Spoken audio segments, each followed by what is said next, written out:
उसका यश, उसका सुख, उसका प्रताप रोज का रोज ऐसे बढ़ता है जैसे शुक्ल पक्ष में चंद्रमा बढ़ता है, ऐसे बढ़ता है।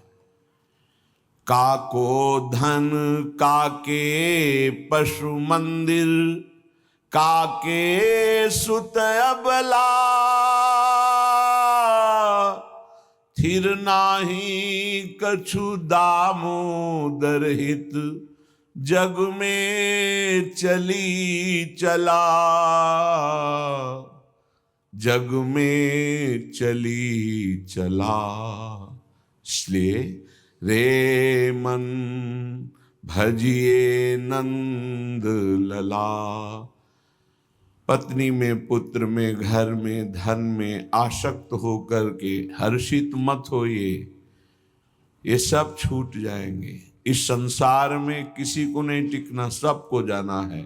इसलिए हे भाई, उद्दंडता नहीं, मनमानी आचरण नहीं, प्रभु का आश्रय लेकर धर्म आचरण करते हुए नाम जप करो, जीवन का परम मंगल हो जाएगा। उपासक अपने इंद्रिय मन को किसी भी उत्सव का निमित्त बनाकर, किसी आनंद में प्रफुल्लित होकर या किसी विक्षेप को प्राप्त होकर कभी किसी विषय को स्वीकार न करे। बहुत ध्यान से सुनना, एक दिन की छूट तुम्हारे जीवन भर के लिए वो संस्कार रूप में फांसी बन जाएगी। ऐसी जगह आपको फंसा देगी, निकलना मुश्किल हो जाएगा। फंसना सहज है, निकलना मुश्किल है। हर भोग एक विशाल अथाह दलदल है, धंसते चले जाओगे, निकलना कठिन है। इस बात को दिमाग में चाहे लिख लो या डायरी पे लिख लो। हर भोग माया का ऐसा दलदल है कि जो इसमें एक बार चखने के लिए कूदा वो धंसता चला गया। गुरु कृपा, हरि कृपा निकाल ले तो निकाल ले, या निकला हुआ महापुरुष निकाल ले, अन्यथा वो उसमें डूब ही जाता है। ऐसा दलदल है। जिसे वृंदावन धाम का आश्रय मिला, राधा नाम जपने को मिला, रसिकों का संग मिला, मानो प्रभु हमें बुला रहे हैं संसार चक्र से दूर करके अपने निज लीला रसास्वादन के लिए, लीला पात्र बनाने के लिए ये सब संयोग बैठा है। श्रीपाद कह रहे हैं ऐसा वृंदावन जहां अत्युत्कृष्टे सकल विधया श्रील वृंदावनेस्मिन् दोषान् दृष्टान् निजहत दृशा वास्तवान् ये वदन्ति तादृक् मूढ़ा हरिहरि मम प्राण बाधेप्य दृश्याः संभाव्याव कथमपि नहीं प्राय सर्वस्य हास्याः। हे भाई, तुम्हें यदि वृंदावन वास मिल गया है या आश्रय मिल गया है, आप 2-4 दिन के लिए ही वृंदावन को आए हैं, तो आप अपने भाग्य को सौभाग्य में बदलें, दुर्भाग्य में नहीं। यहां दोनों काम हो जाएंगे। आपका भाग्य सद्भाग्य में बदल जाएगा, और अगर आप सावधान हुए तो आपका भाग्य दुर्भाग्य में बदल जाएगा। बहुत पावर है, बहुत पावर है। जीव ही आप असत वृत्ति करेंगे तो वही पावर आपको असत की तरफ बढ़ा देगा। ध्यान रखना, भगवान की छाती से धर्म का प्रादुर्भाव हुआ है, भगवान की पीठ से अधर्म का, और दोनों भगवान से ही प्रकट हुए, धर्म और अधर्म, और दोनों सामर्थ्यशाली हैं। पीठ जो भगवान से विमुख हैं उनके ऊपर अधर्म का, और जो भगवान के सन्मुख है उनके ऊपर धर्म का प्रभाव पड़ता रहता है। तो सीधा हम वृंदावन आ गए, लेकिन दुर्भाग्य की रचना कर डाली। क्या? यहां के वासियों की निंदा करने लगे। कल एक महात्मा पधारे थे, तो उन्होंने कहा कि हम बहुत अंदर से परेशान हैं, हमारा भजन नष्ट हो गया। कई दिन हो गए, अगर 1 2 3 दिन तक भजन में बाधा पड़ रही तो भोजन का प्रभाव है, और इसके आगे अगर बढ़ गया तो फिर वैष्णव अपराध पक्का, दूसरा कोई, और तो छोटी मोटी बातें सब भस्म हो जाती भजन करने वाले की। पहली बात, भोजन अशुद्ध हुआ तो 2 3 दिन, तो उनका नहीं तो बहुत लंबे समय से उनका वैष्णव अपराध। बोले हाँ, हमको भी आभास होता है, तो ऐसा ऐसा। यहाँ श्रीपाद कह रहे हैं, श्रील वृंदावनेस्मिन दोषान दृष्टान निज हत दृशा।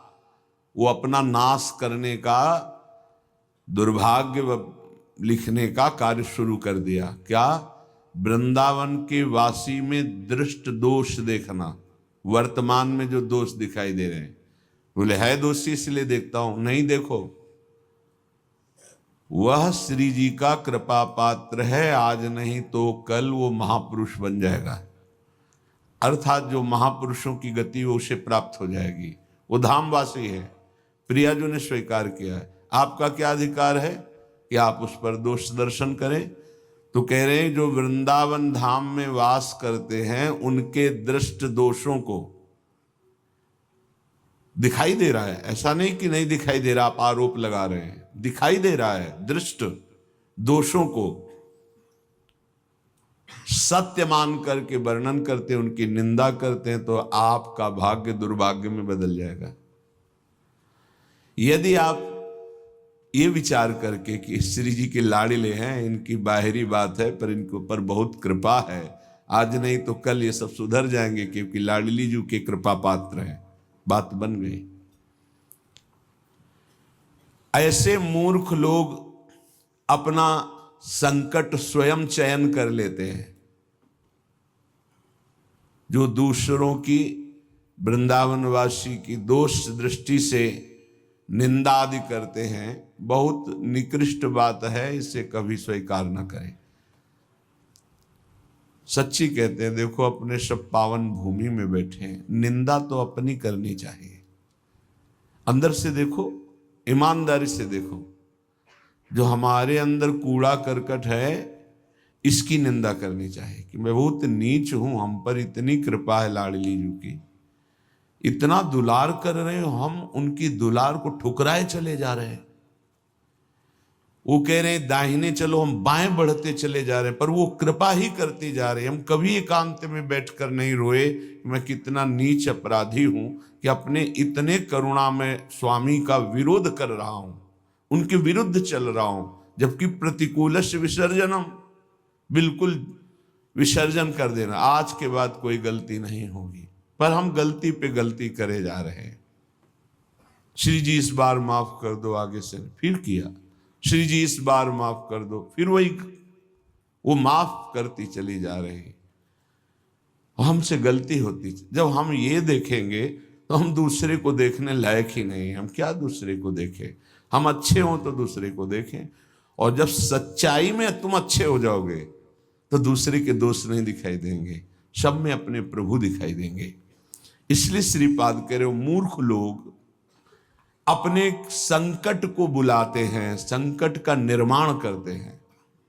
ये बहुत भयावह बात है कि किसी वैष्णव या किसी वृंदावनवासी की निंदा बिल्कुल भूल कर मत करना। ये ब्रजवासी जन भगवान के लाड़िले हैं। देवराज इंद्र को भ्रम हो गया, घुटनों पे आ गए, तब भगवान ने क्षमा किया। जाओ, त्रिभुवनपति घुटनों पे बैठे थे इसी रज में। ये जो गोविंद कुंड है ना, घुटनों के पर थे, नाथ क्षमा कर दो, जाओ। ऐसा अहंकार मत करो कि तुम्हारे द्वारा पूरी सृष्टि चल रही है। ये ब्रजवासी हमारे प्राण हैं, अगर इनको कोई संकट तो फिर हम उसको महासंकट में डाल देंगे। हमारे ब्रजवासियों को कोई ना छेड़े। भगवान कह रहे मेरे प्राण हैं ब्रजवासी जन। देवराज इंद्र से ज्यादा नाराज नहीं हुए। कारण जानते हो?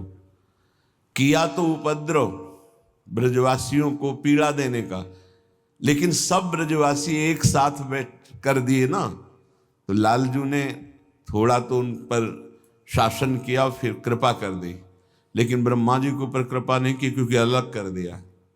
ये उपद्रव किए पर सबको इकट्ठा कर दिए, इसलिए ज्यादा इनको पढ़ के देख लेना, ज्यादा नहीं, बस इतना कहा तुम देवराज हो, सतोगुणी हो, अहंकार मत किया करो। लेकिन ब्रह्मा जी तो कांप के चले ही गए, भगवान मुस्कुराए नहीं। क्यों?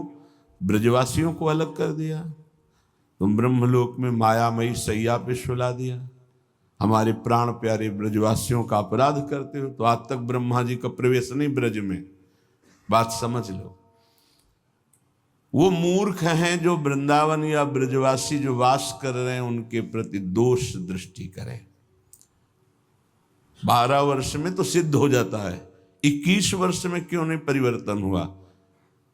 जी गलती तो जब हमारी गलती, तो हम दूसरों को क्यों दोष दर्शन करने वाली वृत्ति से देख करके निंदा करें, उनका अपमान करें? हमारे अंदर खुद इतनी ये गलत है, तो तुम क्या कर रहे हो? तुम भी तो गलत हो जो दूसरों का दोष दर्शन कर रहे हो। परमार्थ कहता है किसी के भी ना दोष देखने ना गुण देखने, सब में भगवत भाव देखना। संसारी पुरुष क्रिया देखता है, परमार्थ का पथिक कारण देखता है। कारण श्री हरिवंश बनम, क्रिया नहीं देखता है, क्रिया देखने वाला संसारी होता है। श्रीपाद कह रहे वो मूर्ख लोग संकट की स्वयं रचना कर देते हैं। अच्छा, ये कोई पाप नहीं है कि क्षय हो जाएगा तो आप मुक्त हो जाएंगे, ये अपराध है, वैष्णव अपराध। ये तभी क्षय होगा जिस वैष्णव से अपराध बना है उससे क्षमा याचना हो जाए, नहीं तो, या फिर आपको पता नहीं तो गुरुदेव क्षमा कर दे, जाओ कोई अपराध नहीं, तो अखंड मंडलाकारम व्याप्तम इन चराचरम, गुरुदेव सब में व्याप्त है, हर अपराध क्षमा कर सकते हैं वो। गुरुदेव अगर कह दे जाओ कोई अपराध नहीं, तो कोई अपराध नहीं। गुरु महिमा बहुत बड़ी है। मंत्र मूलम गुरु वाक्यम, मोक्ष मूलम गुरु कृपा। हर अपराध से मुक्ति के लिए गुरुदेव है। गुरुदेव मुझे पता नहीं क्या अपराध बन गया, लेकिन है कोई अपराध, क्षमा कर दो। उन्होंने कहा जाओ कोई अपराध नहीं, तो पूरी सृष्टि का अपराध क्षमा हो जाएगा। गुरुदेव में ऐसी सामर्थ्य, वो भगवान का साक्षात कृपा वपु हैं। कभी किसी को ऐसा महसूस हो तो अपने गुरुदेव भगवान से क्षमा मांग ले। अगर नहीं पता चलता कि किस वैष्णव का अपराध बना है तो गुरुदेव से क्षमा मांग ले। श्रीपाद कह रहे हैं ऐसे व्यक्ति हमारे चाहे प्राण संकट में पड़े हो, कभी समीप ना आवे, मैं इनका दर्शन न करूं और इनका संभाषण न सुनूं। जो संतों की, ब्रजवासियों की, वैष्णव की, भगवत भक्तों की निंदा करते हैं, ऐसे लोग हमारी दृष्टि में ना आवे, कभी हमारे कान में इनकी आवाज ना पड़े, और कभी प्राण संकट होने पर भी मैं इनकी सेवा स्वीकार ना करूं। क्योंकि ऐसे लोगों का विषय सेवन करना, दिया हुआ भोजन पाना, या उनके पास बैठना, या उनकी दर्शन करना, इस सारे साधन को हास्यास्पद बना देते हैं। उपहास योग, अर्थात कुछ नहीं रह जाता जो ऐसे लोगों का संग करता है। अपराध नहीं, निंदा नहीं होनी चाहिए, बहुत सावधान।